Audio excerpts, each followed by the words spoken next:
No, right. That's why you got to. Welcome to, sorry you had to chase the children out of the room, but welcome to the November 9, 2016 meeting of the Suburban Detroit Trigeminal Neurology Support Group. You all have a copy of the agenda, or I have extra copies. We'll get right into that rather than reviewing the, I'll get you one, Ms. Martin. Maria, right. In a minute, but the doctor might get called away to the emergency room, so we'll get him on the agenda here real quick. One thing I have been remiss about, the Facial Pain Research Foundation is something that's been going on that I refer to it as number 5 or 6 on the agenda.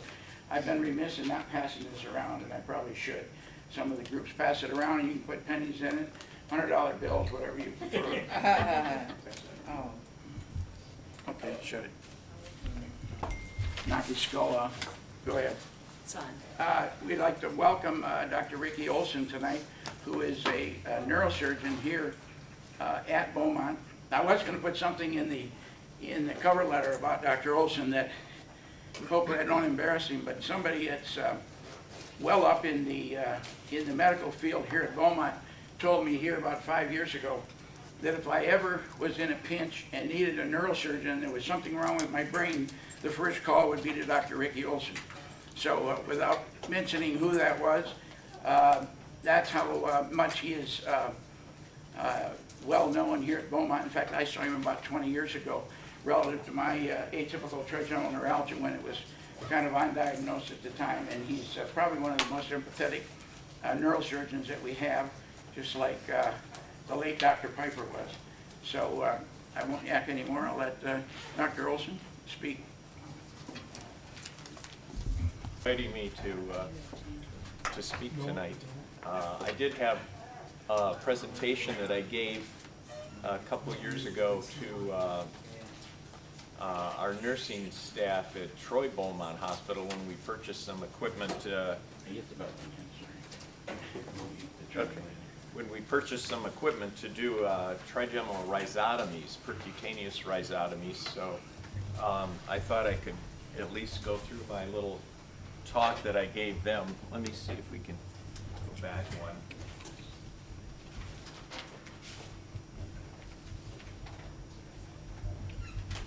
You need more light. Which way do we go in here? Let's see. Yeah. So, as you know, you probably know more about this than I do. Those of you, how many of you suffer from facial pain? Do all of it? Most of you there? Some are just here to learn about it. You know, classic, as you know, trigeminal neuralgia is a sudden stabbing, shocking pain that occurs in the face and is described as coming from nowhere.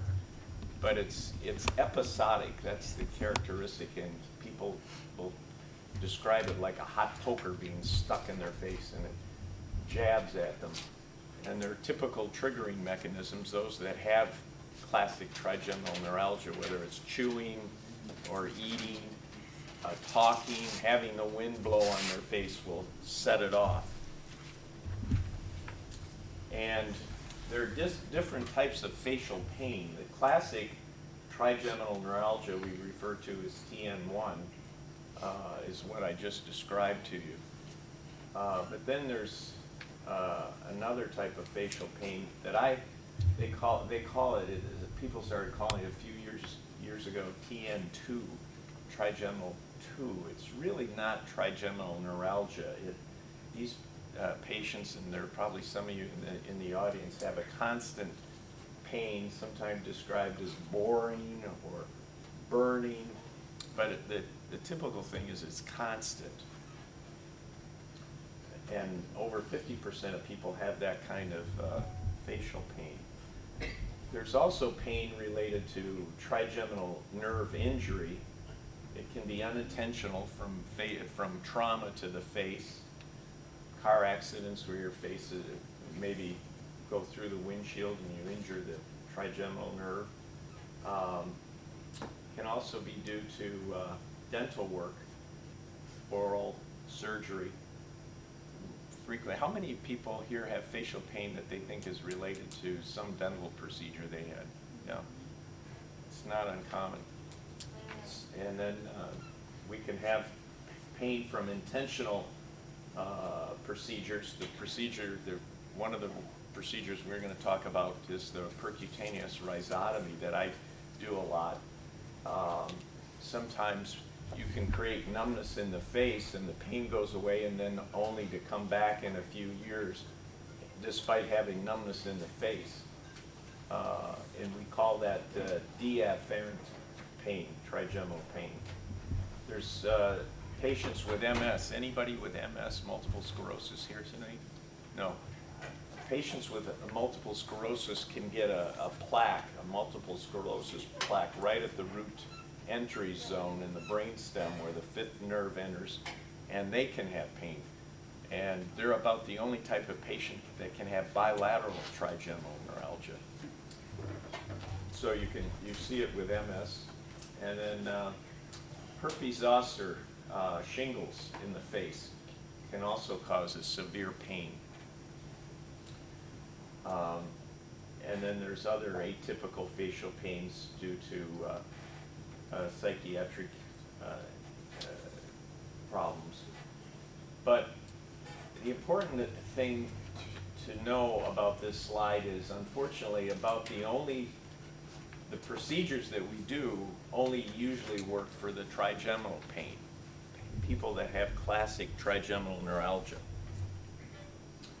And as you know, there are three divisions of the trigeminal nerve. The ophthalmic division innervates the forehead. The second division innervates the cheek. And the third division innervates the jaw area. So there's different divisions here of the nerve. Here's an internal picture, or an anatomical picture of the fifth nerve here. This represents the pons, or the brainstem, and the fifth nerve is coming off the brainstem to come into what's called the Gisserian ganglion. It's where the nerve cell bodies are, and then three branches come off from that. And I did bring a skull. Sometime maybe afterwards, if anybody's interested, to see where these structures are located inside the skull, I will show you where that is. And this is the skull showing the Gisserian ganglion. So the brainstem would be coming up here, and this is the edge of what we call the petrous ridge, and the nerve kind of hangs over the edge of this bone here and forms the Gisserian ganglion, which is the cell body of the trigeminal nerve, and then the three branches come off from there. The third branch goes through something called the foramen ovale, goes down into our jaw. Then there's another opening called the foramen rotundum, where the second division runs through, and then the first division goes through something called the superior orbital fissure here. And as far as the cause, you know, years ago, people didn't know what the cause was. And back in the late 60s, just before I went into neurosurgery, there was a neurosurgeon in Pittsburgh by the name of Janetta. You probably heard of him. And he was a resident at the time, and he noticed that sometimes when they would operate on patients with facial pain in the area of the fifth nerve, they would find this arterial loop that was up against the nerve. So as a resident, he actually wrote some papers, and some of his mentors, teachers, and Dr. Janetta started pulling these loops of arteries away from the nerve, and lo and behold, these people with facial pain got better. So it became a leading cause of trigeminal neuralgia. And indeed, we started looking at people with trigeminal neuralgia, and you could find these vascular loops up against the nerve in probably 85 to 90% of cases. You know Dr. Janetta passed? Yes. You saw Yeah. This is a schematic representation of that. This is what you see through the microscope when you're operating on somebody, but this is the brainstem down here. This is the fifth nerve coming off, And this is a loop of an artery that's indented right in the nerve. When you operate and do a microvascular decompression, you can actually see an indentation within the nerve itself. So, as most of you know, the treatment options, the first line of treatment is medication. And the best medication that we have is Tegretol. I use this sometimes in trying to make a diagnosis, because sometimes you have patients that have an overlap of the atypical facial pain and trigeminal neuralgia. People will come in and they've got an underlying pain that's there constantly, but then they have these overlying jabs, and they kind of fit in between. If you start somebody that's not been on any medication and you start them on Tegretol, if it is trigeminal neuralgia, 90% of the time they'll get some relief with that. And it's not a pain medication, it's actually a seizure medication. It was developed for temporal lobe seizures, but it has an effect on trigeminal neuralgia. We also, as you know, use Dilantin and Neurontin. There's a variety of other medications like Lyrica. I've used something called Baclofen, Klonopin. So there's numerous types of medications, and sometimes you can hit on one that'll work on someone that doesn't work on somebody else. But when you lose the effect of the medications, then the next step is some type of surgical intervention, whether it's an ablative procedure or a physiological procedure such as a microvascular decompression. The surgical procedures that are ablative, actually we do some damage to the nerve, this gamma knife, and then we have the percutaneous radiofrequency trigeminal rhizotomy. There's also glycerol injections that have been done, balloon compression, and pulling the nerve out of the foramen. At Beaumont, we do gamma knife, we do the percutaneous rhizotomy, and the microvascular decompression. I don't know anybody here that's doing glycerol or balloon compression. Dr. Casey is doing the balloon. Yeah, Yeah. yeah, Oh, you he's meant- in the area here. Yeah, he's in Beaumont Grosse Pointe now. Is he? Yeah, as part of the merger. So, as far as the microvascular decompression, as you all know, I showed you this picture earlier. The approach is an opening behind the ear here into what we call the posterior cranial fossa, and the cerebellum is retracted back, and the fifth nerve is exposed in the brainstem. And I used to do this procedure, and one day Dr. Piper was doing a procedure in the next operating room with the endoscope.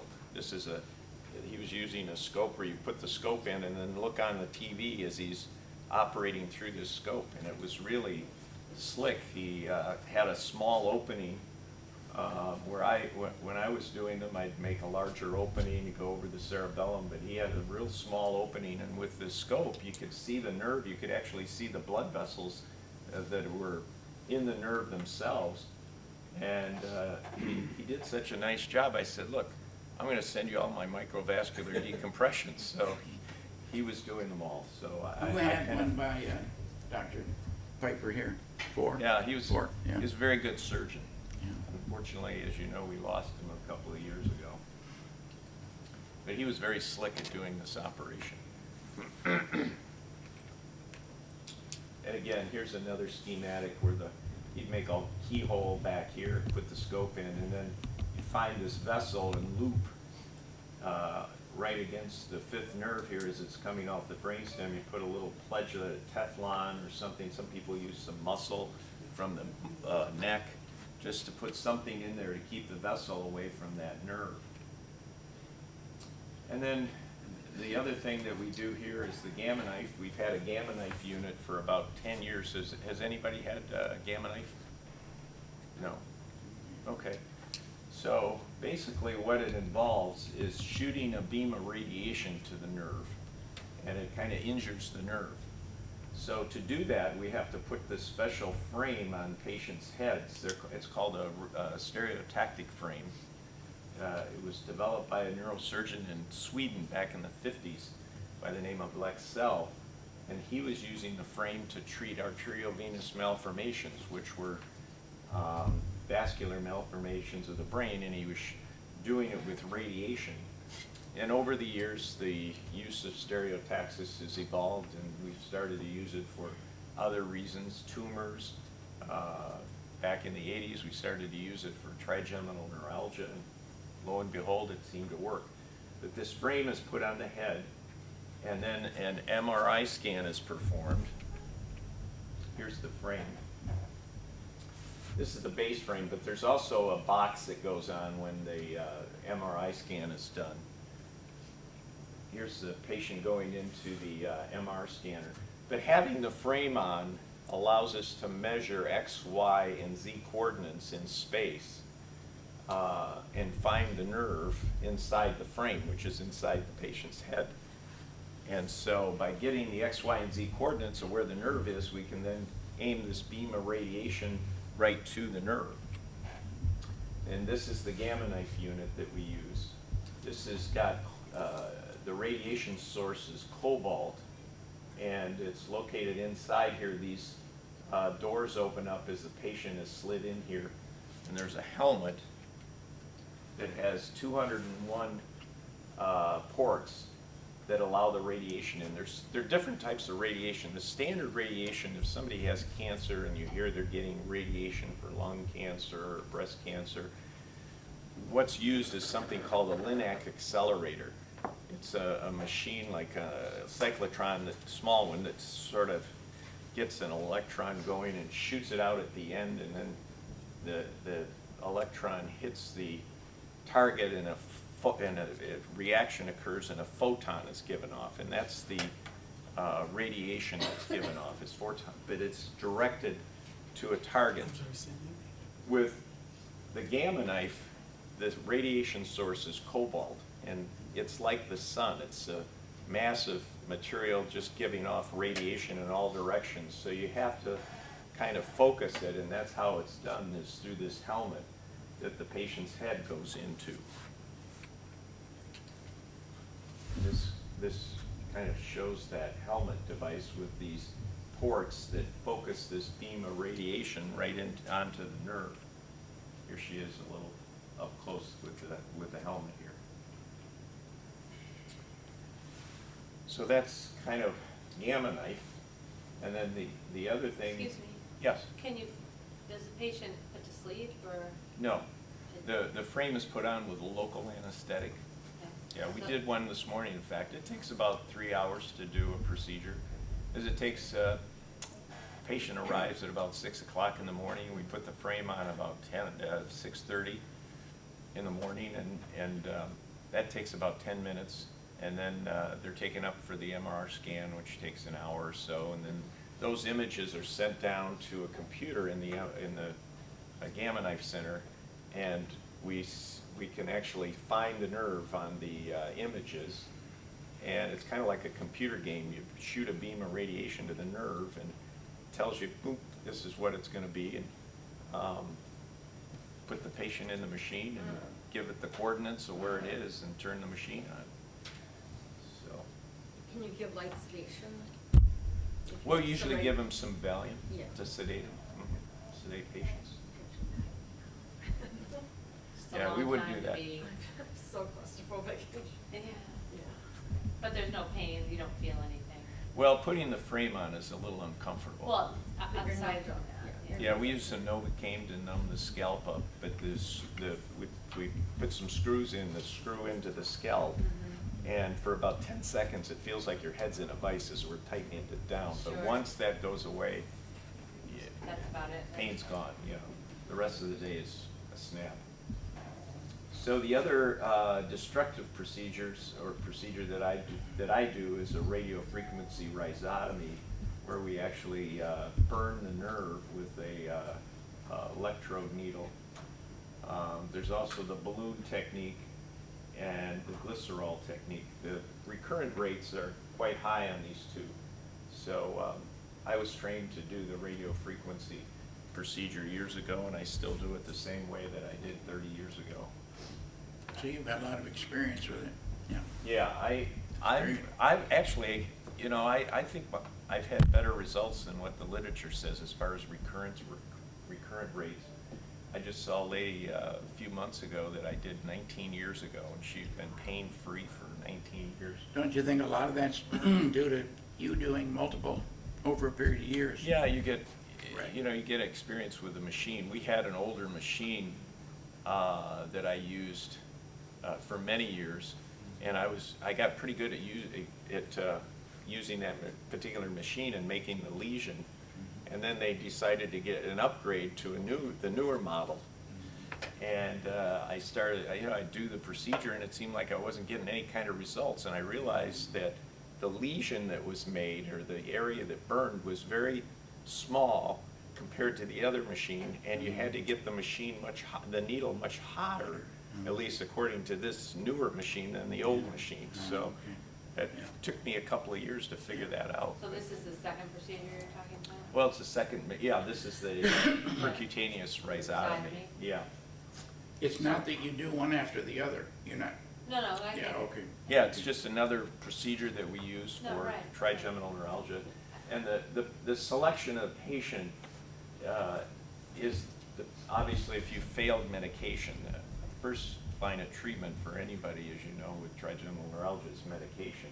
But if that fails and the pain is acute, sometimes people are in such pain they can't eat.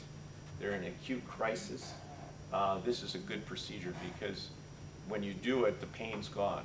Whereas in Gamma Knife, it sometimes takes a few weeks for it to eventually kick in and start to have an effect. So with a rhizotomy, it's immediate. Do you wake them up in the middle? I don't. You don't, okay. I did in the beginning, but it was more stressful for me to have the patients waking up and screaming and, More for the patient too. yeah. Yeah. Yeah, So, Dr. Casey doesn't I- either. I quit doing that. Rhizotomy? I don't think Dr. Casey wakes up his patients either. Oh. Yeah, if you look in the textbooks, that's what they talk about, is put them down, put the needle in, and then wake them up and Wake do them some up. stimulation studies. Right. But usually, I found that the patient was so groggy when you started to wake them up and you started to stimulate, there was screaming in the OR, and it was, you know, it's not good. So I just got to the point where I just put the patients to sleep, get the needle in, and do the procedure. Get to the right spot. Yeah. So if it didn't work, then you would do it over again? Yeah, you can always do it Okay, again. Okay. How long does it normally, is there like a, How long does it take? no, like, what's the average that it lasts before you have to redo it? Oh, I got a slide on Oh, that, okay. but, I'll show you something. Okay. So again, some patients, you know, have a lot of comorbidities that are too risky to operate on as far as the microvascular decompression. So this is an easy procedure. It takes a half an hour to perform, not very long. We can do it if there's failure of the microvascular decompression. And it's best for pain in the jaw or the cheek.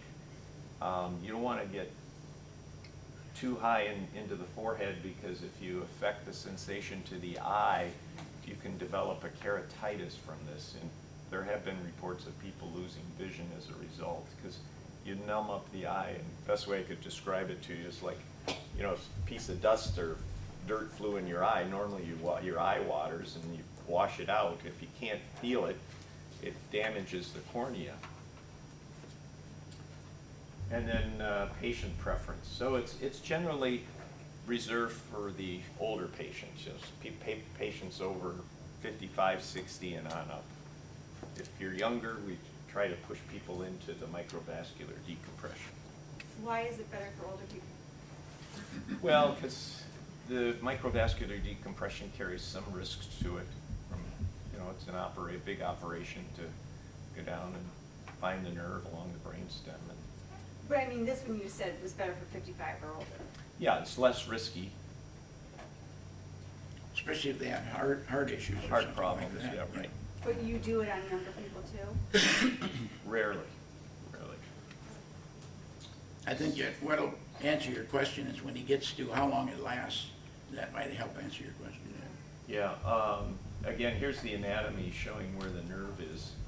And we actually And we use an X-ray unit, this is called a C-arm in the operating room to localize where the foramen ovale is. That's the foramen that we aim for to put the needle through the foramen ovale, which is where that opening is. The third division comes out. I can show you on the skull here. But you want to put the needle up through the foramen ovale, and then it gets into the Gisserian ganglion. It kind of shows where that foramen ovale is. It's between your jaw and another bone over here called the lateral tergoid. That's your, so you insert the needle about 1.5 inches lateral to the angle of the mouth. It's in the cheek area. And with that X-ray unit, you aim it for that. So this is kind of what you see on the X-ray image. This is the mandible here of the jaw, and this is the tergoid bone, and this is the little foramen ovale right there. This is the needle kind of heading right into that foramen. These are the needles. The needles are insulated except for the very tip. So here's the Gisserian ganglion here. Remember the previous pictures I showed you. Here's the first division coming off, second division, third division. So you're actually inserting this needle into the ganglion here. And as I said, this is all insulated except for the tip, and the tip comes in different lengths. So if you put it all the way in and it's exposed from here to here, you can wipe out all 3 divisions. The end, you hook the needle to a radio frequency generator, and the tip of that needle gets hot. It's like burning the nerve. We also have a curved version of the needle, like here, and you can turn the needle in such a way, curve it, so that you're just affecting either the second or the third division. A little more accurate. Again, it shows here the needle going through this foramen ovale up into the Gisserian ganglion, and this represents the different divisions, V1, blue, V2, and V3. So most of the time we're trying to get the V2 and V3 divisions. So this is kind of the setup in the operating room. The patient's asleep, and we have a monitor showing the X-ray that we're taking with the machine here. That's the generator here that we hook the needle up to, and it will tell you the temperature of the tip of the needle. We usually try to get it up to about 70 degrees centigrade for about 60 seconds, and then we march it up from there. This is the newer machine. I learned that you had to get it at a higher temperature. I get up to about 80 degrees centigrade for about a minute. This is the final. I make about 3 or 4 lesions at a time. Centigrade, is that the same as degrees? Yeah. Well, no, it's a little different. No. So this is just diagrammatic showing the box here and the needles, and they're all hooked up with wires. So just to talk about recurrence rates, the literature says that the microvascular decompression gives us the best long-term results. There's 80% of people get better usually with a microvascular decompression. It's not 100%. Sometimes when you operate on people, you get down there, you don't find a loop of an artery against the nerve. Sometimes you find a vein, and you'd rather find an artery. And then 20% at 1 year will have a recurrence, 25% at 5 years. If you look at the gamma knife recurrence rate, 60% of it said the literature, some of the literature says 60% of people are immediately free. I've seen that once or twice, but it's rare. We had one lady here that was like that. She had it done in Midland. Is that right? Yeah, right off the table it was painful. Yeah, I had one fella, I wouldn't say it at 60%, but once in a while you'll have somebody they're having pain and they get a good relief. 75% have greater than 50% relief at the end of a year and a half. 25% recurrence at 1 to 3 years, 50% recurrence at 3 to 4 years. If there is a recurrence, you can always do the procedure again. Usually, we have done it twice on some individuals. How many grays do you use here? 80? 40. 40 to the 50% line is what we, I thought it was, does that equal 80 in some formula or no?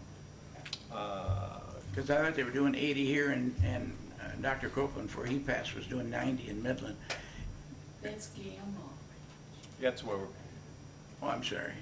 yeah, the gamma. The gamma, yeah, The gamma, Thank you. gamma knife, we set That's it, right.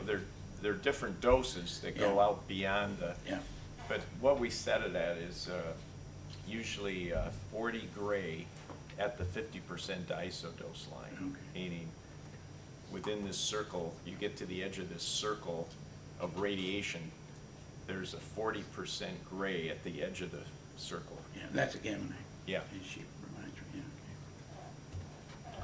So with the rhizotomy, there's about a 50%, the literature says 3 to 5 year recurrence. We had heard at one time, just one point, that, no, that's right, that was the glycerol, I guess, would last between 6 and 18 months. It probably didn't apply to the rhizotomy. Yeah, I think the rhizotomy is better. Yeah, The key to success really is if you really have trigeminal neuralgia. I have a lot of patients that come in to see me and they've been labeled as trigeminal neuralgia, and it's really not. yeah, And if you're very strict on who you're gonna, operate on or offer a procedure to, if you're very strict with the criteria, the trigeminal neuralgia, the results are usually pretty good. It's when you get into the gray area, the sounds like it, maybe, maybe not, that's when things Yeah. usually don't work well. yeah. I think that was superb. Two things, I need to remind myself. We videotape this, obviously, and we put it on YouTube, and then it goes to the trigeminal neuralgia website. From a legal standpoint, I always forget to ask people, is there anybody here that doesn't want to be videotaped? If you don't, when you're talking, just say, shut it off, Tim, and I'll shut it off, okay? And the second thing is, did it answer your question about why you would do the MBD on a younger person? No, I know about the MBD. I was wondering about this rhizotomy. Why wouldn't you do that on a young person? Well, number one, it leaves you with numbness in the face, Okay, I was where the wondering if you're- what MBD the side does effects. not. Numbness in the face meaning drooping, or you just No, don't feel anything? no, it doesn't affect facial function, but it's the feeling like you've been to the dentist and your jaw is numb, Okay. that kind of thing.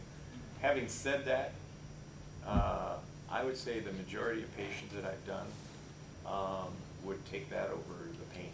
Right. Most people say, this is nothing compared to, being in the pain that they're in. So there's advantages and disadvantages to everything. The microvascular decompression advantages, it doesn't leave you with the numbness. Disadvantages, it's a big operation. It carries some risk. You can develop infection. You can have a stroke. Things that can happen. Not very often, but still, it carries some risk when you're doing a craniotomy. Put some percentages with that before you scare some people off. Maybe less than, probably 1-2%. Yeah, that's something right, like that. okay. Yeah. Whereas the rhizotomy is an outpatient procedure. Put the needle in, they're asleep, and do the procedure. It takes an hour and they're home. And Does it ever not work? occasionally, yeah. And what I'd is the say downtime we're after that? probably successful in about 80% of the time. So, I'm sorry. Is there downtime after that, like recovery, like? From the Can you go, rhizotomy? yeah, you No, can go really. back to your normal, Yeah, you can go back to your normal. Doesn't the MBD usually last longer That's on the- average? Yeah. That's the other thing. Yeah, For a young literature person. suggests that the MBD is longer lasting. You said for a younger person. So- That's when do the MBD, well, it doesn't matter, you can do it for an older or young, either way. She was just asking the question, why wouldn't you do the I think the rhizotomy for a young person. You prefer the MBD if they're willing to undergo the 1% risk. I'm asking, my daughter is 22, that's why. Yeah, She yeah, got the MVD at 18, yeah. so that's why. I was wondering why you Yeah. can't do it younger. But like you said, you can do it for a failed MBD though, yeah. Yeah. How did she do with the MBD? Didn't help her. Did they find a vessel? A did they vein. say- It was a vein. Wasn't there a bone involved too? Dr. Yes, Malik did it yeah. while he was here at Beaumont, or did you do it at Ford? Ford. Ford. Is she considering? Henry second? Ford West Bloomfield. Not right now, but I just wanted to find out more information. Yeah, I've had two on the same side. Have you? And this one was successful the second Oh, time. good. Wasn't there a bone involved that he had to Yes, remove? yeah. Which complicated it? Yeah, it sounds complicated. To get at the trigeminal nerve, was that what it was? No, he made a shelf out of the, he made an L out of her bone. The bone on the right side was bigger than the left, so he made like an L shape out of it. For the nerve? To protect the nerve. Mm. But Ah. then that cracked and she leaked spinal fluid Oh, and, yeah. Oh, Complications, yeah. yeah, just some difference. Yes. Frightening. He's got a question. Has anybody had a rhizotomy? How many do you do you actually be asking? Like in a month, would you say? Probably, maybe 1 month. One a month? Every 2 months. But the key is, how many have you done over your career? Thousands, probably, yeah. Yeah, probably. And that's what we encourage people, is to make sure you go to a neurosurgeon. If that's the procedure that they do, they've done a lot of them. Yeah. And just Yeah. started last week or something, I don't know. Right, yeah. Yeah. Well, that's why I kind of gave up the MBD, because I was sending them all to Dr. Piper, and he was doing them, and I hadn't done one for several years, and I figured Right. I'm not getting back into it. So. Now, I might have is that. someone else doing the same type of MVD that Dr. Piper is Mhm. now? Yeah. Dr. Malik. Dr. No. Malik does it, but there's No, he there's doesn't. another He does fellow MVDs. that just joined us about a year and a half ago, Oh, Dr. he uses Jacob. that same procedure? Uh-huh, yeah. He doesn't use the, what do I want to say, the endoscope though, No. right? Is that what Oh, you're no, I asking? know there's other doctors that do MVD. I Yeah, just meant the he's- endoscope. No, he's No. not. They're, Dr. Piper was kind of a pioneer in that. Right. Yeah, he didn't, He was a when big Dr. con- Piper did my first MVD, it was like 100 years ago. He didn't use an endoscope. Yeah, yeah. Yeah. He taught himself how to do it. He was kind of he a was only pioneer. 50, wasn't he, when he? He said he spent 2 or 3 years in the lab practicing, and he really didn't recommend it to any other neurosurgeons unless they went through the same Well, there- process he did. there aren't many others that are. There's the one on the doing West it. Coast, Jahanian or something does it, I think. Yeah. He did, it's- years ago he's been doing that. I had a pulmonary embolism. Should I stay away from anything like an MVD or, Yeah, you'd be I mean, my better off doctor with- said I shouldn't even have a knee replacement, which I You'd know be that better off means. with a rhizotomy or something. Yeah. Pass that down to Maria. Yes?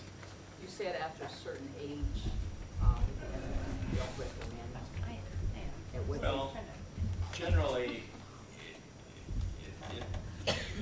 the younger you are, you're better to have the MVD. If you're older, people tolerate, I think if you're older, you tolerate the rhizotomy better. I had the MVD. 2 years before I actually had it, I went to a neurosurgeon at the University of Michigan, and he looked at the x-rays, and he said he wouldn't do the surgery because of my age. I was 73 at the time. He said he wouldn't do the surgery because of the risk of stroke. I have a cousin who worked with Dr. Malik, and he set up an said he appointment. knew. He set up an appointment for me. Dr. Malik took the x-rays, and he said, this is typical trigeminal neuralgia. He said, your risk of stroke is absolutely minimal. He said he would do it. You had no heart issues or anything either? No, Right. no. And, Plus, he's very experienced in it. so- oh yeah, and I gotta tell you, I bless him every day. Yeah. He's a good friend. Yeah. He did my cervical here, and I get injections at C2 to 4, and he gives a script for it over there now. Uh-huh. Yeah. He was both places, as you know, for a long time, or for at least a few years. Anybody else? Is there a chance for AD after something like this? AD. And Anesthesiologist. Oh, yes. there is for this type of procedure? For the rhizotomy, yeah, there is. Like what percentage, and does it depend on anything in particular?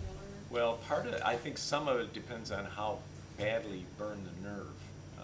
That's where I've seen it in my practice. I haven't seen it that often, but the ones that, one or two that I have had are people that end up with numbness on the whole side of their face, and it's dense. And I had a couple of people that pain Is came it back rare? despite the Yeah, it's rare. It's rare. Yeah, you don't see it much. And then there's nothing you can do after? Not really. Opiates, we found helps in some cases, yeah. Is it more common if you are burning all 3 branches? Yeah. You try to avoid Get a 3 though, right? dense lesion, yeah. Or 1, I mean. I try not to get into the forehead, you know, because then you start to affect the eye. 3/4 or more of the eye is innervated by the first division. There's a little piece of triangle down below that's innervated by the second division. So, yeah, you try to avoid getting the eye. Anything else? But Kimberly? with the medications, have you found many eye issues, side effects from the seizure medicines, associated side effects? Other than things like lethargy and cognitive functioning, you know, memory and Weight gain. With the eye. weight gain. Weight gain, Is that yeah, right? a lot of people. I was taking 1,600 milligrams of Tegretol, and I'll tell you, I was constantly dizzy. Yeah. I That's mean, envision a 33 RPM, that's what it was like. yeah. Yeah, the fellow that we did this morning, we did a gamma knife on a fellow, and he was on, can't remember all the medication, but he couldn't tolerate it, you know. It worked for him, but he was in space most of the time. Anything else? And we'll let you get to the emergency room. huh? Okay, Okay, thanks. thank you. Thank you very much. Excuse me. The second item on the agenda is new member introductions. Do we have any new members here? Jimmy, we're gonna cover you in the next, the third item up there. You will go first. Anybody else that hasn't been here, you've been here before? No, right here, the lady. I hate to say blonde hair, but the lady with blonde hair. Well, you're friends with her? Okay, they're with you. Super. Just her Okay.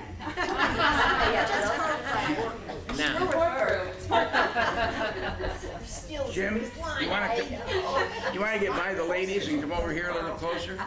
Say it again. I'll turn the light on here. Jim is from Toledo, and we won't hold that against you, being from Ohio. And you had it done by Dr. Casey not too long ago. June 22nd. So we've got 2 people here that are gonna share, and this young man here is gonna share his too. I didn't know ahead of time that he'd be here. I would've put him on the agenda. Go ahead, Jimmy. Well, mine started when I was 63, which was 5 years ago. I had a dental procedure, and a few months later, I thought that, I said, man, there's something wrong with this tooth. It seems to just, it was annoying more than really painful. And so I went back to see my dentist, and he looked it all over and said, no, there's nothing wrong. So I went back home, and it got worse, where it was even more annoying and a little painful. And so I went back to see him, and he sent me to a specialist, and then they took more pictures, and they said, no, there's nothing wrong. I said, well, I beg to differ with you, you know. And so they did a hot and cold test on this that had a root canal, and I can still feel the hot, cold, everything, which theoretically not possible, which they were kind of surprised, and neither one of them said a word about what I had or anything else. It was like a mystery.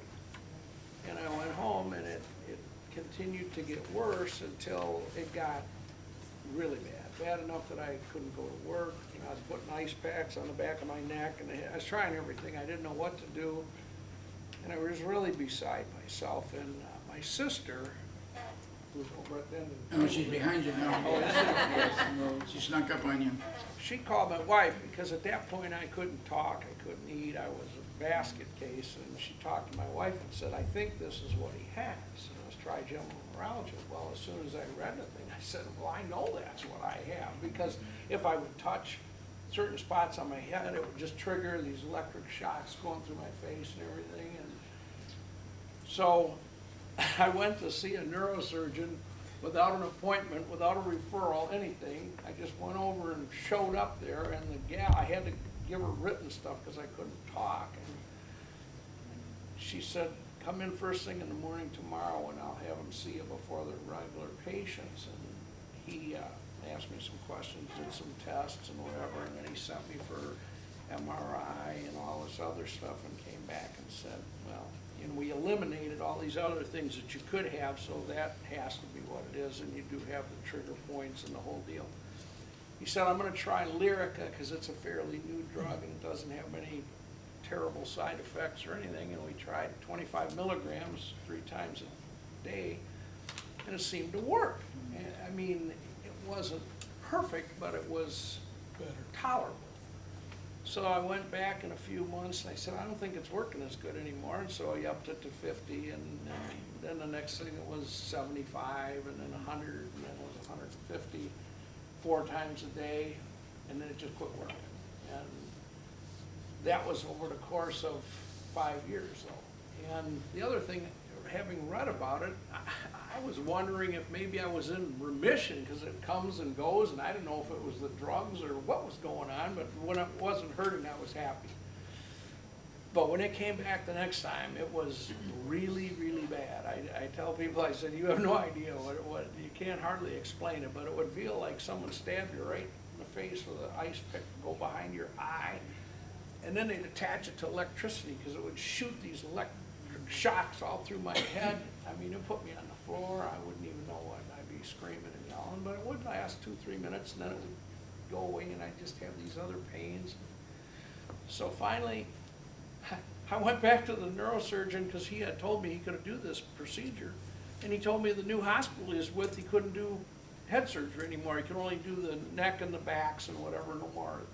So he referred me to the Cleveland Clinic, and they had some ridiculous, like 5 weeks before they could see me or anything, and man, I mean, I went one time 30-some hours with this stuff going on. I mean, it was really, really bad.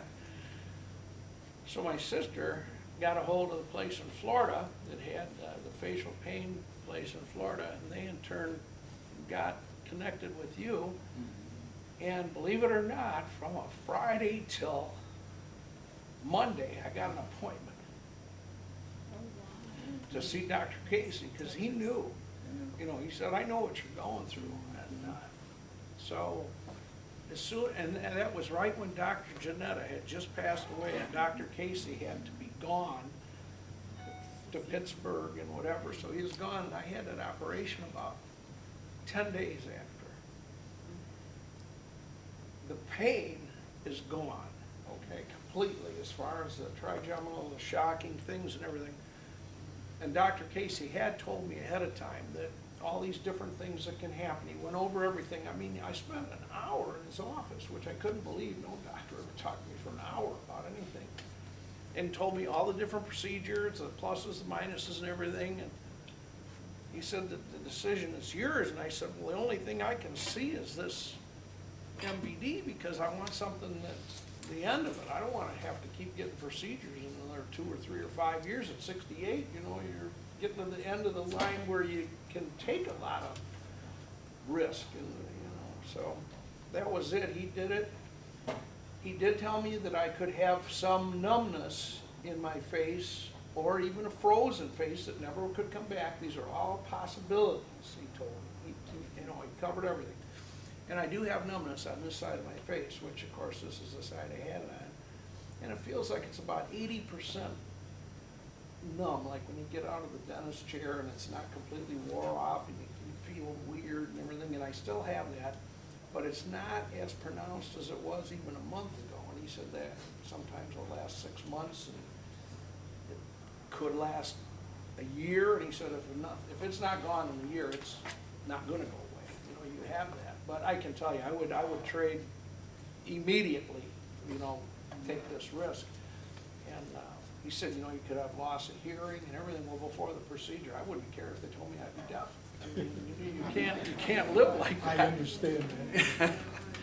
But, no, I'm very happy, and he was very understanding, empathetic, and I ended up I was back to work full steam in 7 weeks. I probably could have went back in 5, but I decided I'm not gonna push it, and the company wasn't putting pressure on me, so, you know, I just did what he told me. He said to just walk a lot and, you know, just be normal as you can be, and the pain is gone, so I'm happy with that, and I hope that it stays that way, and if this doesn't get any better, it's still worth it to me. Did you have it at Beaumont Grosse Pointe too? Yes, Beaumont Grosse Pointe, they were wonderful. Yeah. They were absolutely Is wonderful. that the old Pensacor? Yes, it's beautiful. Oh, I'll tell you how wonderful they were. I went back the week after I was out with my sister and gave them all some goodies and stuff to tell them thank you. Yeah, you know, because, they treat you like gold. yeah, it was wonderful. And so does he. He's wonderful. He's amazing because he gives you his email address. Yeah. And if you send him an email, he will absolutely answer you the same day. On vacation or anything? I don't know how he does it. I have no idea. Unless he's out of the It's country. called a laptop. Yeah, they have. Thanks, Jim, I appreciate it. Hey, what is any trouble with your, what did he use to, do you mind me asking what he used to like, close you up with? Staples. No, not the staples, I meant the, actual, did he use like a bone plug, or did he use, material? I never asked him. You didn't ask? Yeah, I just know I had 17 staples. Oh, It looked okay. like, you know, Yeah, they must cut that to get it in. yeah, no, I'm just curious, cause he's done, well, anyway, I had trouble with the second one. Yeah. It was actually just the material used, my body rejected it, Boy. strangely enough. Nothing to You're not do with talking the about surgery. the glue or anything? Nope, he had to actually take the bone plug out like 3 months later. Did you ever have any numbness feeling or anything like that? On this side, Yeah. but it's gotten like, I'm gonna say 85% better. Like, I don't even notice I it. think mine is marginally improving, but it's slow going, but like I said. It was slow going in the beginning, but this side is, I had it done in '07. And this side was just done in November, and it's not numb at all. Wow. Yeah. I have it on both sides. Who else? But you don't have that. Renee, You don't No. have that. you're So on. isn't Dr. Olson We've set? got, it's Renee Stone Nichols, I gotta remember that. You go back as far as 2011, 2010. If you buy that, it'll then chance to. 2010? I've never been diagnosed, no. You're gonna tell us, but you're still pain free? Pain free. Hear that, Brenda? That's wonderful. I'm after Brenda back there, so, yeah. That's why I'm so happy to have you and this young man, 3 of you to talk, because, well, and look who she's sitting next to. Our other, And in front. Yeah. and in front, huh? Yeah. Oh, Patty, yeah. We'll talk her into it, yeah. Anyway, go ahead, Renee. I was, story similar to his. I remember waking up one morning and I went to brush my teeth and I had the most electrical shock in my jaw and I was like, oh my gosh. So I called my mom. I said, I need to go to the dentist if the pain would not go away. So that day I went to the dentist because it was all day. It just absolutely came out of nowhere. She did all kinds of x-rays, did even the one where they go around, nothing. I know I did have a root canal probably 5 months prior. And she says, Renee, I don't think it's that. Okay, left the dentist. I was still had that nagging, the electrical shock. I immediately, my mom called my doctor, went to my doctor's appointment, and explained my symptoms of the electrical shock in my jaw. And I had had a cold sore at that time, and I had been getting them since I was a kid. So they brought out, okay, best scenario is you probably have shingles. Worst case scenario, they bring me in this pamphlet, Trigeminal neuralgia, which I'm very blessed because I know people have had their teeth pulled, you know, gone through so much stuff, I was very fortunate that it wasn't the shingles because, you know, they prescribed me antibiotics for shingles and the pain never went away. So, obviously, I have this, reading this trigeminal, oh my goodness, this is the scariest thing ever. I'm 45 years old, I'm too young, and it's more prominent, which I'm surprised with your daughter being so young, as they always said with, you know, older people, and just trying to, you know, figure out, immediately I made an appointment with a neurologist. I don't even remember who I went to, but it was here. And I was on Neurotin, I don't even remember the milligrams, but it was quite a bit, and on the pain pills. I'm a barber, so I talk for a living all day long. I went to work every day, you know, I could not, I couldn't eat. I mean, my mom would have to shove food down my mouth to get me to eat. I lost an enormous amount of Is that weight. your mom shaking her head there? No. Oh, that's No, this was my coworker No, that no. had to do my talking. Oh, for okay. me. I was This is involved. my Oh, sister. okay. You know what So it's it like. was just, the medication, I'm not good with pills. I didn't feel myself. I was just lifeless, and I'm gonna live on this medication. Because when I would come to the meetings, I know like there were women, you know, that deal with this medication for 15 years, and I was bound and determined I was not gonna live my life like this. You're in emergency room. I lived in the emergency room because the Norco was not even taking away the pain. And fortunately, I had an aunt that worked in the hospital in the emergency room because they would give me Dilaudid, morphine, IV. and I'm like, it's not touching it. And then they would give me Dilaudid, you know, and it worked, but. IV, through the IV? Yes. Yeah. And then, you know, I would immediately go back 2 days later and they thought I was a drug addict. You know, I'm like, and my aunt's like, this is my niece, she is not a drug addict. So none of it was working, and I came here, and actually I spoke with you, and you had mentioned Dr. Piper and you also, and I was diagnosed immediately, so which was in June. Just this past June? No, 2000, 6 years ago. Diagnosed in June. I went to see Dr. Piper, and because the neurologist kept wanting me to change the medication. I'm like, no, I'm going to see the surgeon, I'm having the surgery. And so I went to made an appointment with Dr. Piper. Bless his heart, I just found out he passed because I feel he saved my life. You knew what you needed. Good. Yeah, You and had upstairs? I had the surgery 2010. Oh, in 10. Yes. And so, I went in with my mom. My mom had to go with me because I could not talk because of the movement. And, he explained all 3 surgeries, the gammy knife, the MVD, and the other one. And what's the other one? Percutaneous. Yes.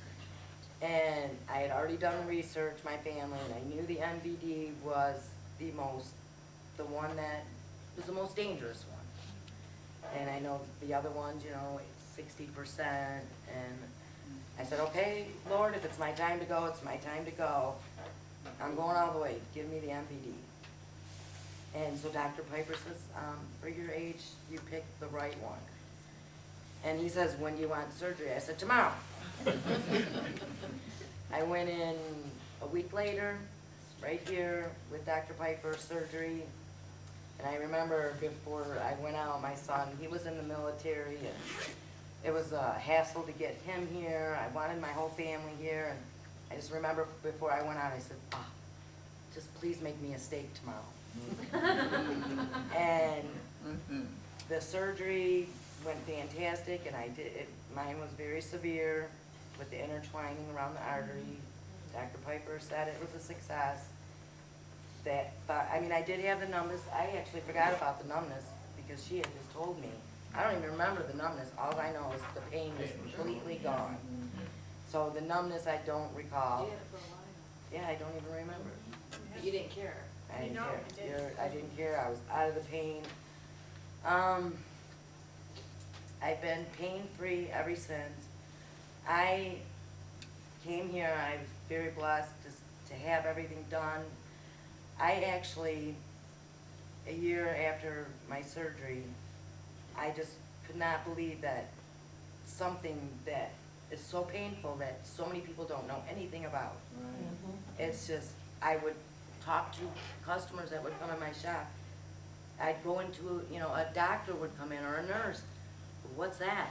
And it's like, it drove me insane because it is such a horrific, painful disease that I wanted everybody to know that there is a cure for it. So I got my little laptop out one day and I wrote into Dr. Oz. Oh, good. I wanted to go on the TV show and Yeah, tell my sure. story, like, because Yeah. people, like you say, they get their teeth pulled. It's so hard. I was very blessed to be diagnosed so quickly. Before, yeah, before you had Before to move, yeah. I would have got all my teeth pulled. Fortunately, I don't have a lot down here, or they would have been gone. Well, But- Dr. Casey told us, it's been 5-6 years ago, that in the TNA database about, at that time, 62% of the people that answered the questionnaire had gone to a dentist initially, because it felt like an abscess tooth. And Yes, many had yes. had teeth removed. I had to remove. Oh, yeah. I had an allergic reaction to epinephrine, and I was wondering if maybe that caused it. I don't, I still to this day, we don't know what caused it. I didn't go back to my dentist and say, listen, you caused me to have this. We don't know that for sure. It just One of the very- theories is it usually hits women in the 5th and 6th decade. You were younger. One of the theories is, and I think there was Dr. Thompson from University of Michigan talked about it once, that as we age, not only things, other places in the body sag, but arteries and things in the head. And one of the thoughts is that maybe that's when the artery, as we age, the artery of the vein works its way up against the nerve over time. It's just, who really knows? But, and it wears the myelin sheath off, right? And the blood flowing through the artery or the vein tends to wear the sheath off and off the nerve. And that's one of the 5 projects that I mentioned in the cover note that they're looking at is how to repair the myelin sheath on a nerve. Now, how quick they're gonna get at that, I don't know, They're I was neuroscientists. back to work 2 weeks later. I was totally pain-free. In fact, they wanted me to stay with my mom for a week. I had the surgery on the 28th of October. I was passing out Halloween candy on Halloween. Yeah. The pain was that immediate relief. That's why, it almost brings me to tears when you hear something like that, and then we know Kathy Cope's daughter had hers, but she had wisdom teeth removed. We think that's probably what caused it, and it didn't come out as successful as the others. And, Lynn and I lived through this, trying to help people have results like you've had. And then when we have something like Kathy's, it just, But it gives It's me just, hope as I'm sitting here Yeah. crying. yeah, I know. It's so nice to have you guys come back and share your story. Yeah, Because we all really. need to hear the hope. And Nadine, we see you back there. Yeah. She had Yeah. the bilateral too. No, I had just one Did you? side, Once, just one side. Oh, okay, I thought you did. Yeah. Yeah, and I do want to talk about, at the end of this, Yeah. about the Yale study. Yeah, Because yeah. there is more genetic research going on. No You- cost to you. Yeah, thanks for reminding me of that. Nadine, do you want to mention quickly, you had yours by Dr. Malik also, right? Right.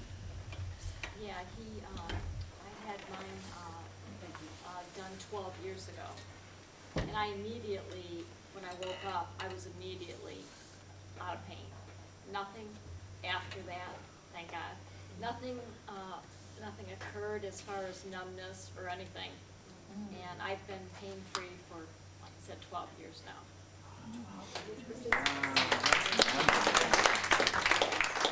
I have to say something. Yeah. Last winter, I was sitting here and there was a lady sitting there, and I don't know if it was you or not, I do recognize you. but I had said that I had had the surgery and never Yes. had a pain after it. And you told me you had the same thing. And Dr. Malik had told me, there's no guarantee how long this will last. Right. And at that time, the lady said she'd had it 10 years ago. And she had never had another pain. So I thought that was pretty good. So that's, you took her and then you had your MVD after hearing about hers? No, I had mine, I already had mine when Oh, okay. I heard her. if you want me to go on. Yeah, go ahead, I'm gonna run out of tape in a minute, I'll have to Don't hold worry you about up. it. I My name is Alan. I had trigeminal for 7 years before I had the surgery. Mine started very intermittently. I would get this sharp pain. You said you had a hard time describing it. I could describe it perfectly. It's like somebody put a needle in your jaw and It was electrical shock, that was my best and way of 10,000 volts of electricity through it for about 10 seconds at a time. Well, when it started, it was very intermittent, and I didn't pay much attention to it. And most of the time, believe it or not, I would be sound asleep. Of course, it jolts you awake. As time went on, it would become more frequent. The one thing that wasn't typical is, as time went on, I would have this dull ache. Now, I could live with the dull ache. I mean, it was not as debilitating as those sharp jolts, and that kept happening more and more frequently. About a year and a half before I had the surgery, I went to the University of Michigan, talked to a neurosurgeon there, because I had a neurologist there. And he said he wouldn't do the surgery because at that time I was 72 or 3 years old. And he said that the odds of a stroke were too great, he wouldn't take the risk.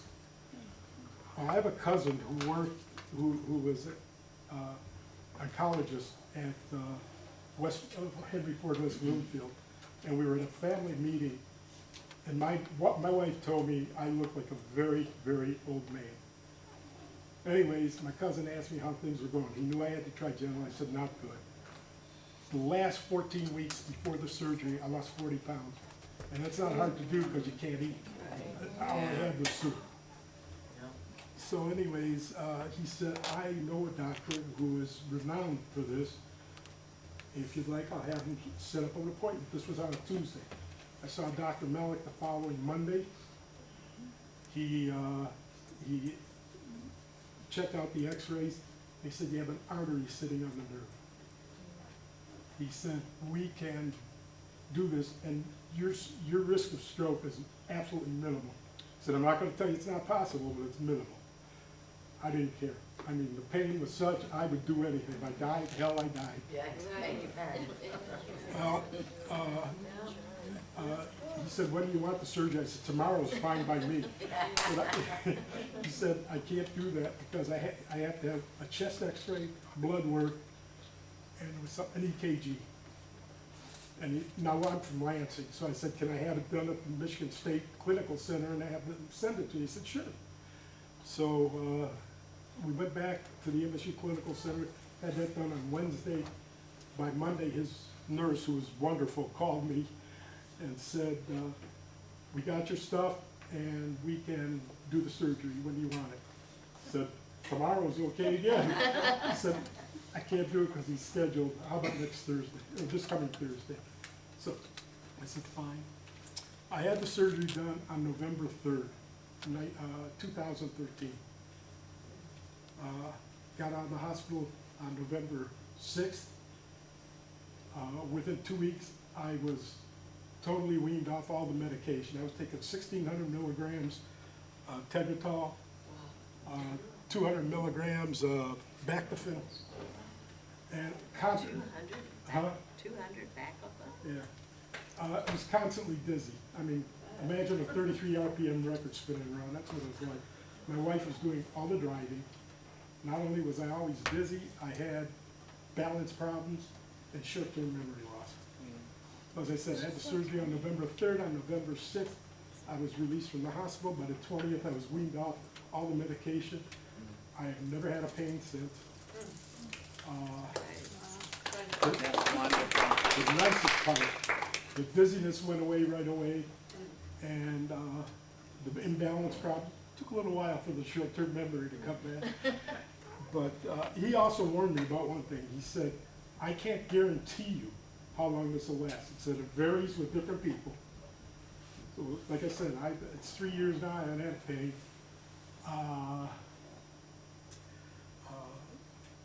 I don't know what else to say.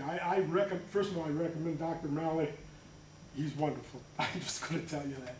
And if you've had problems and you want to do an MDD, oh, the one thing he did tell me, said, you're gonna have a headache for a couple of weeks. It's not gonna be terrible, it's not gonna be like a migraine, but it'll be a dull ache, and every day it'll get a little less.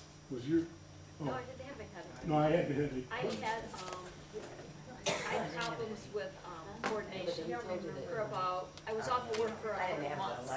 I was very uncoordinated, I couldn't think straight. I was trying to do puzzles and stuff, and I couldn't write real good. I was kind of shaky in writing. But I didn't care. I am gonna I tell had you, no more pain. I'm gonna tell you one thing. My wife told me in 3 weeks, I went from looking like a very, very old man to my normal, obnoxious self. What a great meeting, so many happy stories. Yeah. Yeah, and we have Patty here too. Patty, yours was, hold on, just a minute, ma'am, we'll answer that. You had yours by Dr. Piper. Piper. How long ago was that? Well, it'll be 5 years in January. And you're still smiling. Yeah. Yeah. Yes, because I feel so much better. Your husband's smiling too. He But I has- just have a little numbness right around my mouth. Right. But you're not complaining, right? No, no. I've never had any of that. No Yeah. numbness ever. Yeah, I thank you. did. I was 71. I was When you had it. 73 when I had it. I'm 76 now. So So, Dr. Casey said he would do them up until you were 80. That's what he said. Yeah, depending on everything else is, Yeah. He is said working, he's done them on functioning, people yeah, that were 80. yeah, yeah. Pardon? No, Dr. Piper. but Young any- lady back there, you had a question? Yeah, I just wanted to know if there's anyone here that have ever had this pain and then it just went away. Remission, went into remission? And for how long? Mine would come and go, and then it just left, but I would still have a little ache, and I'm just like, oh, it's nothing. Big misdiagnosis. Okay? And then it came back, when it came back with a vengeance. my wife is waiting for me upstairs.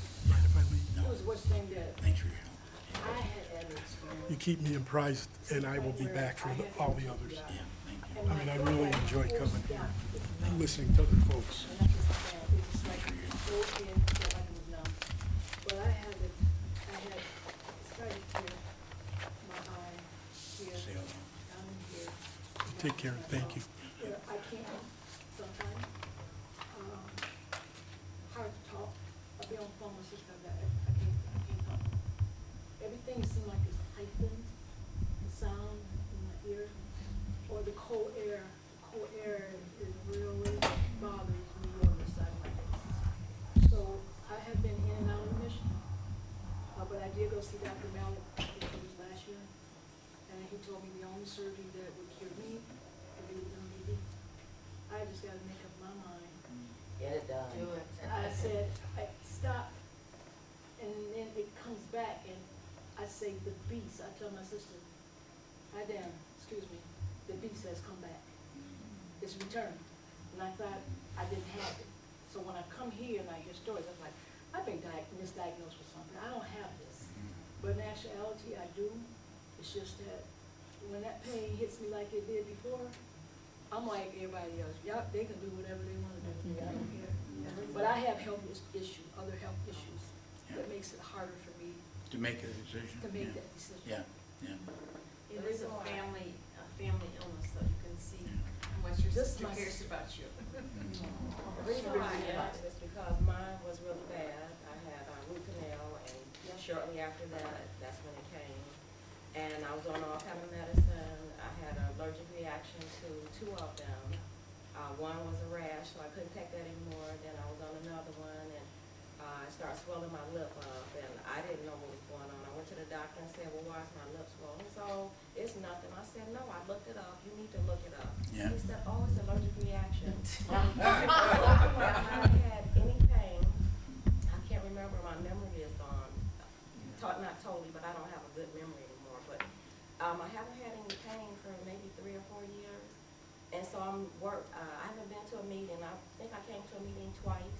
But a little bit after that, the pain went away. So I'm like, well, I don't need the meetings. But I'm starting to get a little worried because Dr. Piper said it's definitely coming back. He said when it comes back, it's really bad. So I want to kind of be prepared, you know, what I want to do, what I need to do, because like everybody here said, that pain is horrible. That's what I encourage everybody to do, is go and see a neurosurgeon that you feel, that somebody recommends, or see 2. and at least get on their file. They have you on the file. If it hits you and you go to emergency at that hospital, and they'll know your case and you don't have to go through all the rigmarole. I didn't know that, cause Yeah. it's Dr. Piper and, Right. you know. Yeah, he's gone. Dr. Malik at, And that's where I was at. I told my sister, I said, I'm getting to the point, I don't like to hear that, I have so much sickness in my body, I said, but this little beast right here, it's gonna make me take my own life. yeah. If I can't have surgery, I'm not gonna live like this. Well, you heard what he said today now. That, no matter how many other problems you had with the body, that can be done usually. But then he was talking about the age, so I'm 66. But when I hear other people say they're older and they've had it done, then it gives me hope. You mean the MBD The or? MBD. Yeah, but if, Because Dr. Malik said that's the only thing that's gonna help me. well, I think his will help it. If you have other health problems that, could cause a stroke or something else, you should go and see Dr. Olson. I like Dr. Malik. No, I understand that. He was willing to do But the she has MVD. it on the front where he said he won't do it. Exactly. Right. MVD. So Dr. Malik has already said he'll do the MVD. So even with the, okay, I thought you were eliminating it for health issues. Okay. Going to see Dr. Casey. But I gave her Let me tell Dr. you, I had Thompson's Dr. card Casey, as a second and I was opinion. discharged Because he from the trained hospital under with 41 Janetta. hours. and You mean at U of M? Yeah, he trained under I heard he wasn't Janetta. doing it anymore, but I was discharged from the hospital in 41 hours from the time I had this, and this is no joke. It was so bad. If you ever get to the point where it comes and gets you again, I had 31 hours straight. I don't know why I didn't tell myself. I told my wife, I said, I can't do this, honey. I can't. I said, I just can't do it. well, it's called the suicide condition in the medical books. It's called the worst pain known to mankind, called the suicide condition, right in the medical book. So I don't think there's anybody, if they're really true to themselves, hasn't thought about suicide, whether it's atypical or classic. That will go through your mind because, Deborah, Where are you at with this, Deborah? Because I met you at the meeting my brother didn't come to. I came to a meeting, I was in so much pain, and you know when you're in pain, you're willing to do anything. And Tim said, you want to see a neurosurgeon? So he made the appointment, and you know he has clout, and the appointment was for the following day. Well, that appointment didn't go well. I sat in the office for 3 hours, and he hadn't showed up.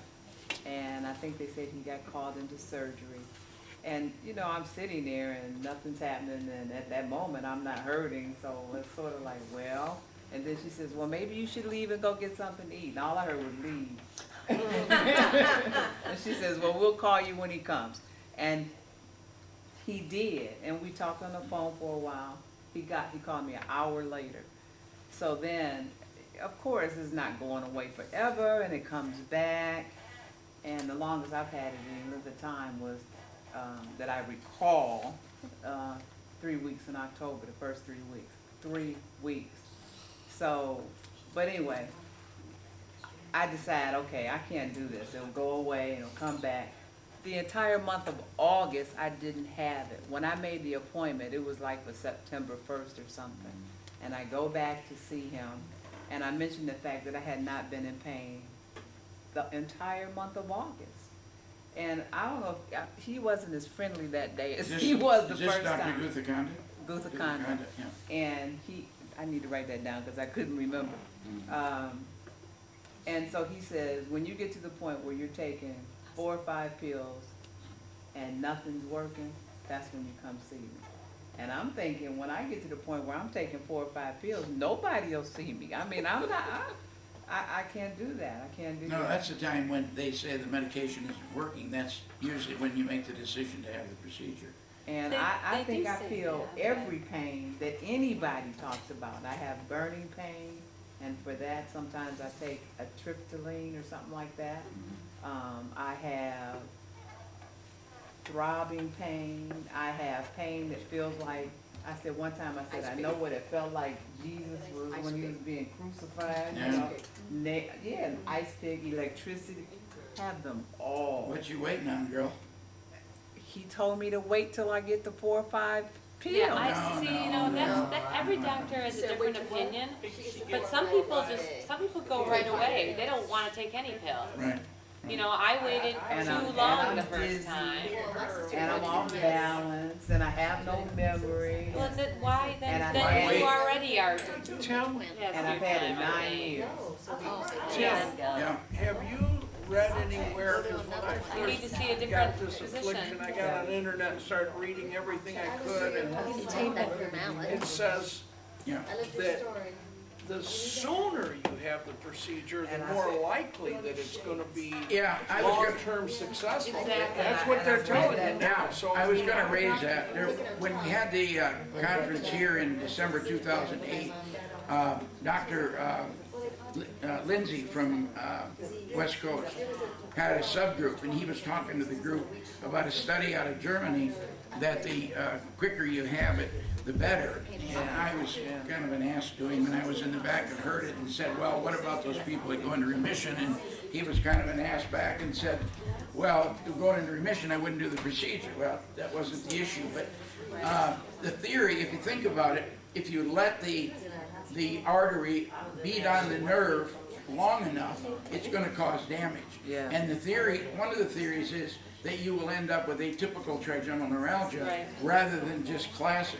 Right. So there is a school of thought, but all of our people, Casey might be that school of thought, but everybody else is saying take meds first until And you that's can't what take he's them. I mean, until you make the decision. Renee? And I had 2 teeth pulled. And so there's 2 schools of thought. If it's bothering you, get it done. If you'd rather do medication, some people go on medications and never have the procedure. So When it gets bad enough, you'll it's usually a progressive condition, that it's going to get worse.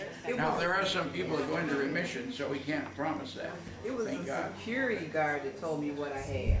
Seriously. I went to an administrative office. There was a male and a female security guard. It was my second time there. And the guy said, oh, you've been here before. I remember you. You're not even flirting. The woman said, I remember you. You're not even smiling. And I said, listen, I've had 2 teeth pulled. I've had pain that I can't explain. It's almost killing me, and I don't know what to do. And she went in her purse, and she comes out with the Wikipedia definition of the suicide disease.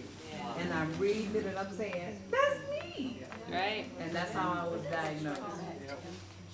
And I take Tegretol. 5 pills a day, so that's 1,000. Well, you taking the 5 pills? You need to get that done. Oh, no. 5 of one type. I think he's talking about a variety. Yeah, but that's just one man's opinion. You need you need to get another. Somebody else's. Yeah. I mean, Dr. Olson has a different opinion, Dr. Casey's gonna have a different opinion. I have kids, nobody had really ever seen me in pain. When I came here, I was being brave. My family had never even seen me in pain. Because I did from them. They said they always got the after effect. Oh, I've been talking for 2 days. Oh, I've been talking for 5 days. You know, that kind of thing. And I understand. This is my sister, like she's her sister. Yeah. She tell me point blank. She started talking about that. I said, okay, hang up the phone. Yeah. Then I text her, if you need me to come take you to ER, text me back. Put your shades on. I check on her because she can't talk. I have a girlfriend that I know texts me every day to she's see in if I pain. can talk to her. I cry. I because write I everything understand what down. everybody's I think I saying. need to My take you 2 sisters- in the room myself and have it talking to. We were I'll trying. play the priest and We don't know what to do with her. get you girls to Those are the pieces, and get she's- that. I need to see somebody She's the only else. one that can make the decision. Maria, has yours come back? I'm scared for her. But Not on what my sister left said, side. I'm on 200 milligrams. Again, I have to get my That's what a support group's for, Yeah. talk between people, so I don't wanna be the I nun. have somebody else. Last time I talked to I was going crazy too with her. I was going crazy. Yeah, I usually do, but they're having a good time back there. Yeah, that's how I did, and my mom and I were taking her tongue and putting stuff to her to the side, and she would eat, and she'd get so Oh, yeah, sick. over to the side. Sister Guth is calling you to order. For those who went to a Catholic school. I wanted to hear from Maria. She said she had two Yeah. MVDs. I had three. Three? All by who? Yeah, the first one by Dr. Piper in Right. 2004. Yeah. And that one was not successful. That was on the left. And then I had it done in '07 by Dr. Casey, and that was successful. I've been pain-free on the left ever since, like not anything. Was that the same side that Piper did? Both Yes, left? yes. Okay. That was before he did the endoscopy. Yes. Yeah. In fact, Dr. Malik didn't want to redo it, so I went and saw Right. Dr. Casey. Right. And Dr. Casey said absolutely Okay. he would. So the left is good. What about the right? The right I didn't have bilateral all the time. You know, it was, of course, my happy surprise to get it like a few years later. Right, bilateral. That Yeah. just started, coming, and Yeah. I knew what it was. And mine always started really slow, like just like not a pain right away, not like that, oh my gosh, pain, but just like a what is that? They call it a pre-TN, I think. Just don't they, Lynn? what is that? What is that? Yeah. What is that? Like a little something in my Yeah. face, and then it would build, and then it would then to the big pain, and that started. And so I've been on medication since probably 2010 for this side, and I have SIADH from taking Tegretol all these years. What's that, Which sodium? is the sodium, the Yeah. low sodium, the inappropriate secretion. And so my internal medicine doctor wanted me off the Tegretol, and so I said, well, I'll try an MVD and see if I could get off the Tegretol. So I did an MVD in November. Unfortunately, I did not get any pain relief from that. November when? November 19th, Oh, 2015, Last year. last year. I didn't get pain relief. who from did that one? That was with Casey as well. Oh, okay. Although surgery went well, I was home in a day, everything was fine. My recovery was good. Other than that weird thing with the bone plug, my body rejected it. What for did some Casey reason. say? Why it didn't work? Did he say? Sometimes it's just, he found the things he found, he put the Teflon in, and it just Didn't work. didn't work for me. I don't know, worked perfully on the other side. He didn't want to go back in? He said, not yet. He said it's way too early. Yeah. He said your body has to, you need to give it a chance, first of all. I'm on less medication than I was before, and they've tried different medications, but I'm back on Tegretol and I take salt tabs That to counterbalance offsets it. Okay. Yeah. What does Tegretol do? It removes, Lynn's told me, it takes salt out of the body? It inappropriately secretes the salt Okay. through your kidneys or something. But it's helping with the salt. The salt tablets, I have to take a lot though, like 6 a day. 6 salt tablets a day. Yeah, but Right. just to get my salt levels up. Yeah. It's very good to hear about my Okay. Yeah, I mean, it works, and the Tegretol works, so for right now, I know I'm gonna need to do another procedure though.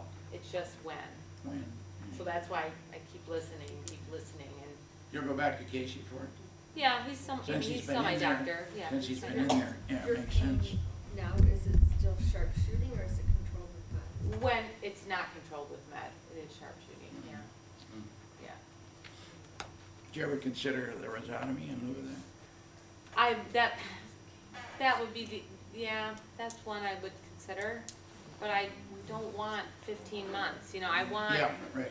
I'm nervous about going through a procedure and then I'm also concerned with, because I had it on both sides, I don't want to have,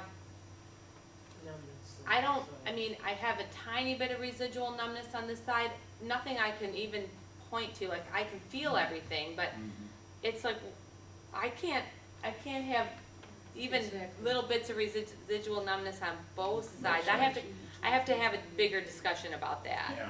I think that it's important to talk about that with the doctor, but like I said, I needed a break. I needed Yeah. a break. So you've had a year, yeah. It was such a disappointment for me when it didn't work because the other one was so successful. And I had, you know how you just, your expectations are like bam. And then I had this funny thing with the, he used whatever material he used, it wasn't a bone plug, but it was whatever material they used to close my skull. He could not figure out what was wrong. I mean, my scar would close, and then a little tiny part would open up The again. body rejected it? And then it would open up, and I was like, what is the deal? So he opened me up, and he did a wound wash, and he did a little culture, and he said, okay, there is no infection. You got nothing. So that's good. And I did a wound wash and closed you all up. You should be good to go. A week later, no. I mean, it was worse than before. So I was like, he's like, what are you doing Saturday morning? So I said, I think I'm hanging out with you at Beaumont. And that's what we did. He took it out and he put a different piece of material in there, and it's been fine ever since. Did you have trouble with the glue? Not the glue, just that piece of material. He said, you know, it's never happened. He said, you just don't get that kind of weird situation. He said, but then again, I don't know what they're making things out of, and if they make a slight change, it's like a slight change in your generic med. Right. I don't know if any of you had Yes. ever had that. Yes. That's always a, Because for a while I was on Tegretol, the extended release or something like that.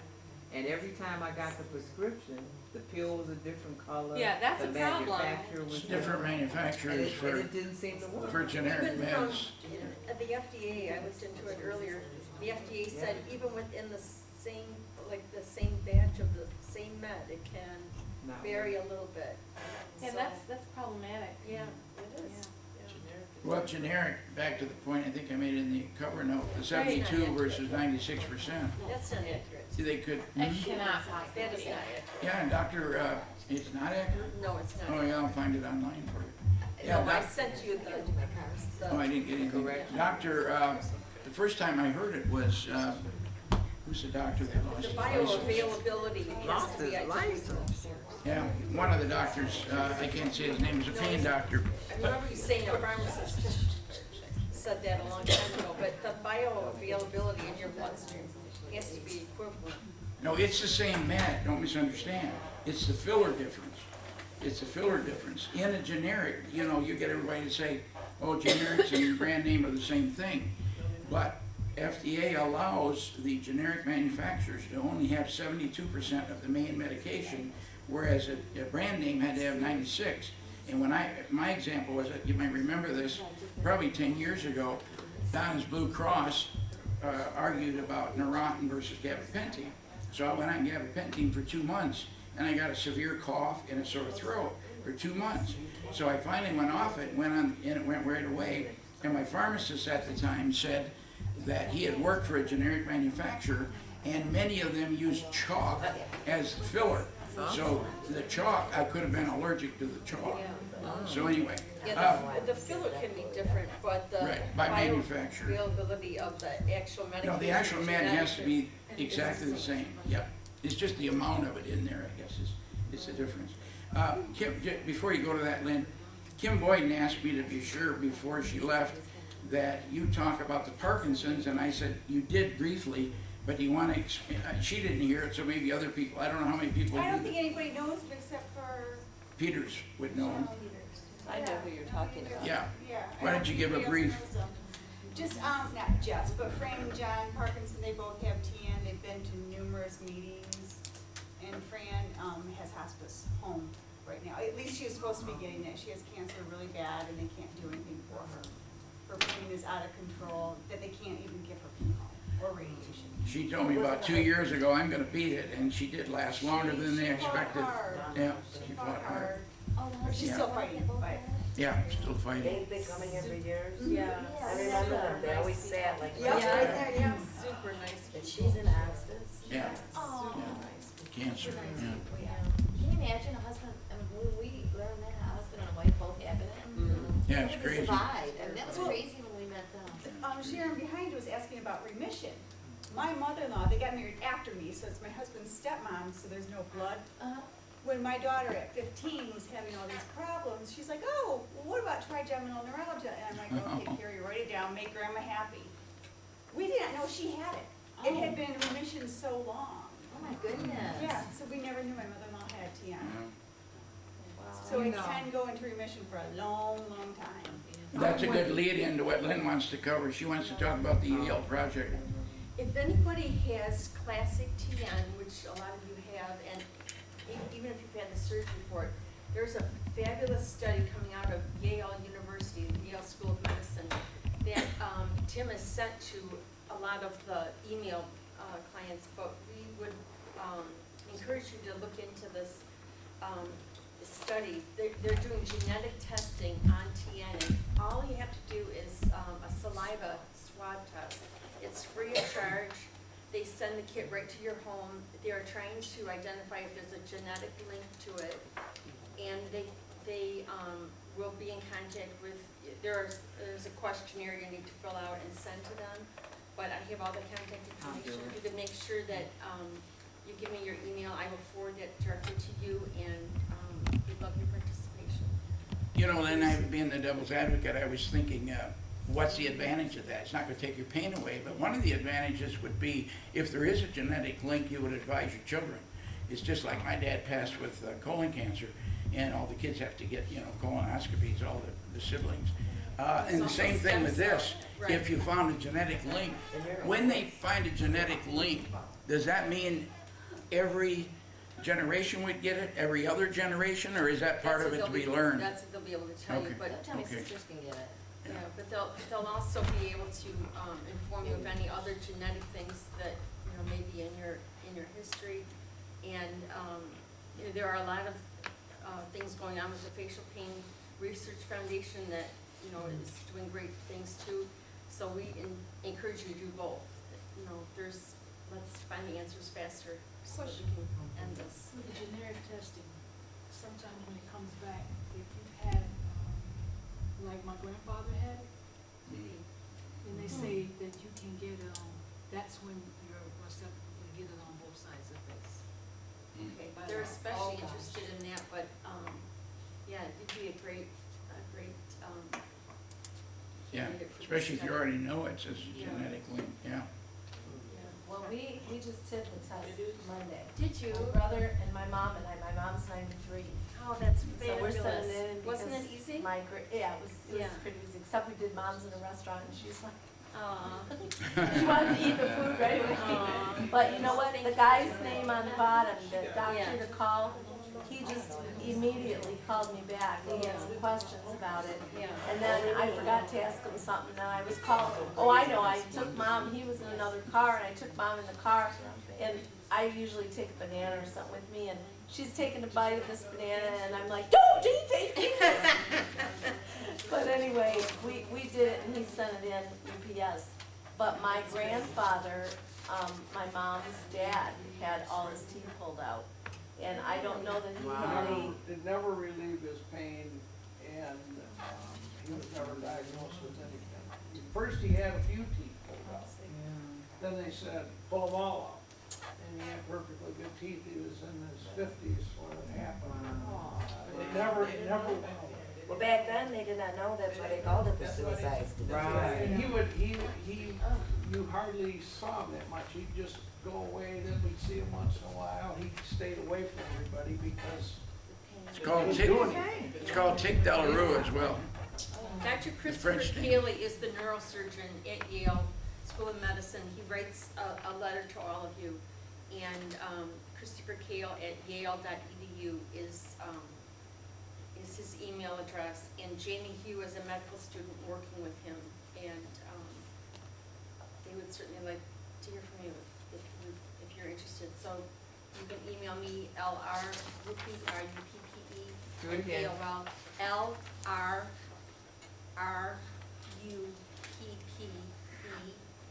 at AOL.com. That's Lynn Ruppy. And I will forward his letter right to you, and you can answer the questions online and just shoot it right Her back to him. address is at the bottom of the agenda too, her email Yeah. address, and her phone number. Yeah. Yeah. Yeah, but, Turn, oh, go ahead, go ahead. No, you're fine. Will you turn it off for just a minute? Sure. The classic and the atypical, and broken it into 7 categories. And one of those categories is related to MS. MS can cause trigeminal neuralgia.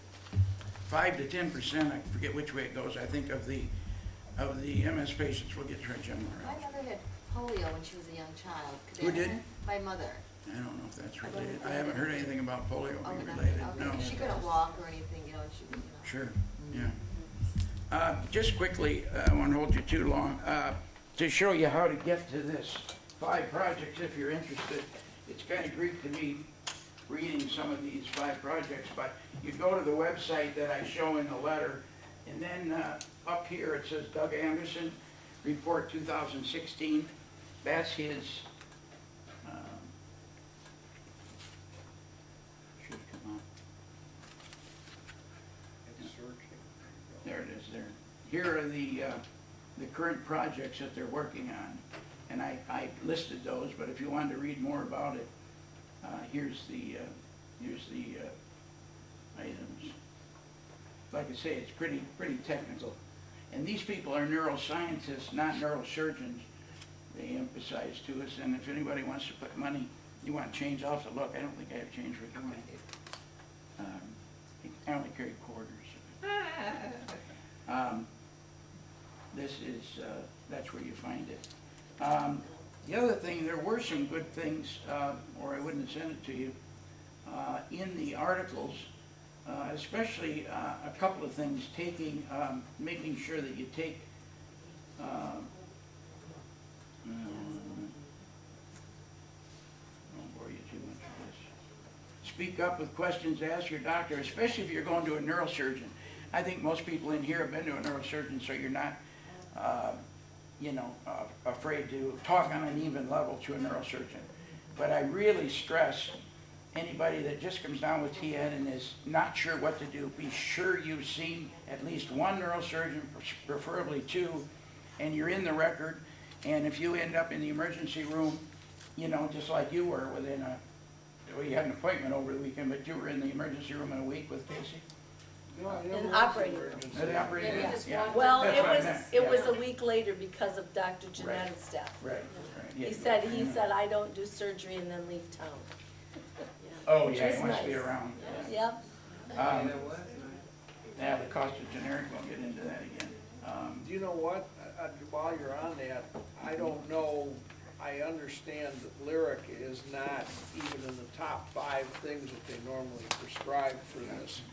And why the original neurosurgeon I had out of Toledo gave me that, I don't know, but it seemed to work. But it's really expensive, really expensive.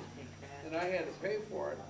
Lyrica is expensive? It is. Well, It was $1,100 and some Right. dollars for 3 months of prescription. right, but do you have insurance? It didn't matter, because I got high deductible, whatever, you got a $5,000 before they pay Oh, anything. okay. So You have a I went to Obamacare? Canada, and I asked them about it, and they said, well, you can't, we can tell you the price, but you can't get it with a US prescription. Well, when they told me the price, I said, well, what do I Pay gotta for it. do? You go to a clinic for $50, they ask you a few questions, they rewrite the prescription, and over there it was right about $300 for what it was costing me, $1,100 something in the US. For that's the full Yeah. name, Lyrica, Yeah. the whole deal. Medicare supposedly is not allowed to negotiate with pharmaceutical companies, and without getting into a political debate on who won and who lost, one of Hillary's big things was pushing to get the Medicare to allow to negotiate with the pharmaceutical companies. And they can't now, and that's one of the reasons the medication stays that high. So I dropped. Also, yeah, check that goodrx.com is also a great resource to finding the cheapest prescription from different places. What's that, a link down? Goodrx.com. Oh, really? It's a website that will break down. Depending on your income levels, most of these companies will provide free or low-cost medications. Again, you have to be pretty destitute to get them. But Pfizer friends too with Lyrica. they will help too. Well, They did for a while. Did they? Yeah, but not, but then all of a sudden. They weren't your friend anymore, huh? Yeah, but I was amazed how much cheaper it was, to see there isn't, oh, and another thing, in Canada, they even have a generic for Lyrica, in the States, they don't. They don't. Oh. And I didn't get this generic because even though it was $90 cheaper, I said, I can't take a chance, you know, I Is mean, that I out of can't, patent? you know. Is that out of patent by now? It's not. Say again? I think that's still protected by patent, I would think. Yeah, in the It's been out US, in the 17 or 20 States. years. In the States, but right. not in Canada. I don't know how they do that. For those that want to see other neurosurgeons, we have the videos of past speakers, you can read that. And the other thing, just the other thing is the schedule. If you have any other recommendations for speakers, we've got Casey coming in January, Kramer coming, and chiropractor coming in May. I want to, before everybody leaves, I want to thank this gentleman here because I called him out of the clear blue, and Dr. Casey too emailed him, and they were so responsive. I said, nobody who hasn't felt this pain before treats you that way, but somebody who's had it, he was calling me when I was in church and sending me all these articles and everything in like 24 hours. So I appreciate that. Thank you. You're a blessing. You're a blessing to your brother. Oh. She's a kick-ass woman, I'll tell you. That was. She wasn't gonna take a no for an answer. I know that too. Yeah, you grew up with her, right? Well, I can't remember that guy's name with the facial pain. Michael Solid, right? Michael, the one who gave me your number for facial pain. In Florida. Yeah. And this is, I didn't want this on the tape. It's not running. Yeah, guys,